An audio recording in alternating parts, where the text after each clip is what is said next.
Puji nama Tuhan, selamat pagi, selamat bertemu kembali dalam program kita membaca Alkitab setiap hari. Saya terus mengajak jemaat Tuhan, Bapak Ibu sekalian, kita terus mengikuti pembacaan Alkitab kita supaya kita boleh bertumbuh di dalam firman Tuhan. Amin. Sebelum kita lanjut acara kita berdoa. Terima kasih Tuhan, pagi hari ini kami bersyukur untuk hari yang indah. Kami boleh menikmati hari yang baru. Kiranya hari ini Tuhan menyertai kami, Tuhan menuntun kami. Kami boleh melangkah di dalam tuntunan firman-Mu. Di dalam Yesus Kristus kami berdoa, haleluya, amin. Bapak Ibu sekalian, hari ini kita masuk dalam edisi 11 Januari. Tema kita hari ini, tuaian banyak tetapi pekerja sedikit. Tuaian banyak tetapi pekerja sedikit. Saya bacakan dari Matius pasal yang ke-9 ayat 37. Maka katanya kepada murid-muridnya, tuaian memang banyak tetapi pekerja sedikit. Tuaian memang banyak tetapi pekerja sedikit.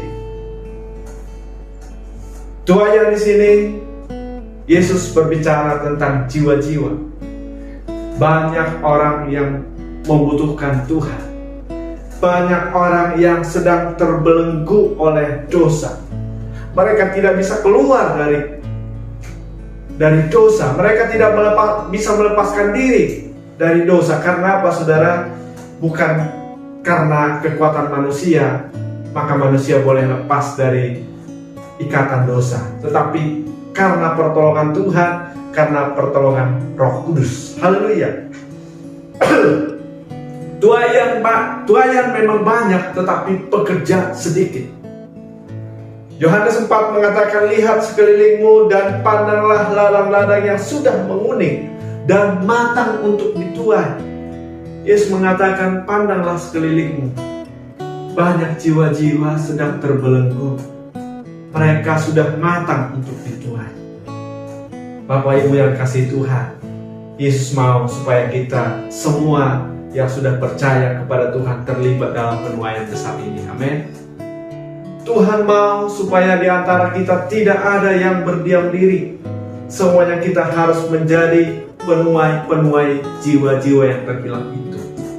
Yesaya 33 mengatakan, kalau aku berfirman kepada orang jahat, hai orang jahat, engkau pasti mati, dan engkau tidak berkata apa-apa untuk memperingatkan orang jahat itu supaya bertobat dari hidupnya, tetapi aku akan menuntut pertanggung jawab atas nyawanya daripadamu. Tetapi jika engkau memperingatkan orang jahat itu supaya ia bertobat dari hidupnya, tetapi ia tidak mau bertobat, ia akan mati dalam kesalahannya. Tetapi engkau telah menyelamatkan nyawamu. Engkau telah menyelamatkan nyawamu. Jadi saudara, ketika kita memperingatkan orang jahat supaya dia bertobat, firman Tuhan mengatakan kita sudah menyelamatkan nyawa kita. Kalau dia mau mendengar, puji Tuhan. Tapi kalau dia tidak mau mendengar juga, kita sudah menyelamatkan nyawa kita, kata firman Tuhan saudara. Jadi mari Bapak Ibu, jemaat yang kasih Tuhan, firman Tuhan mengajak kita supaya kita terlibat dalam penuaian besar ini. Pandanglah sekelilingmu. Bagaimana kita bisa terlibat dalam penuaian besar ini, saudara? Tunjukkan cara hidupmu sebagai pengikut Kristus. Kolose pasal yang ketiga mengatakan, apapun juga yang kamu perbuat, perbuatlah dengan segenap hatimu, seperti untuk Tuhan dan bukan untuk manusia. Apapun juga yang kamu perbuat, perbuatlah dengan segenap hatimu, seperti untuk Tuhan dan bukan untuk manusia. Dan inilah yang harus membuat kita berbeda dengan cara hidup orang dunia, saudara. Ketika kita bekerja sebagai karyawan, kita bekerja dengan sepenuh hati, bukan karena dilihat oleh manusia, bukan karena dilihat oleh atasan, tetapi apa saudara? Karena pertanggungjawaban kita kepada Tuhan. Dan di sanalah kita bisa menjadi contoh.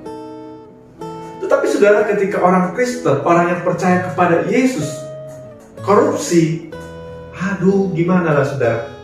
Bagaimana kita bisa menjadi teladan, bagaimana kita menjadi saksi Tuhan, bagaimana kita boleh memberkati atau boleh menyelamatkan orang-orang di sekeliling kita.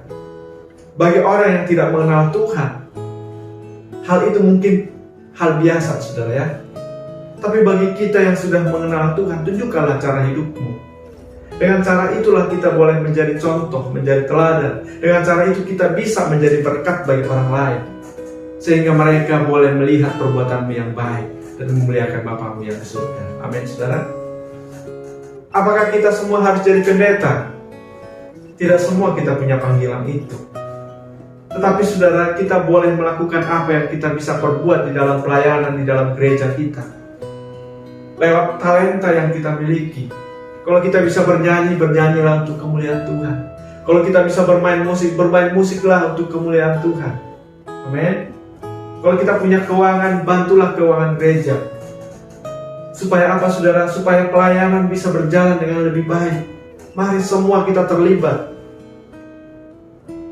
Supaya apa, saudara? Amanat agung Kristus boleh digenapi. Matius 28 ayat 19 mengatakan, karena itu pergilah, jadikanlah semua bangsa muridku, dan baptislah mereka dalam nama Bapa dan Anak dan Roh Kudus. Karena itu pergilah, jadikanlah semua bangsa muridku. Bapak Ibu yang dikasihi Tuhan, Tuhan yang banyak tapi pekerja sedikit. Adakah saudara hari ini mau jadi penuai jiwa?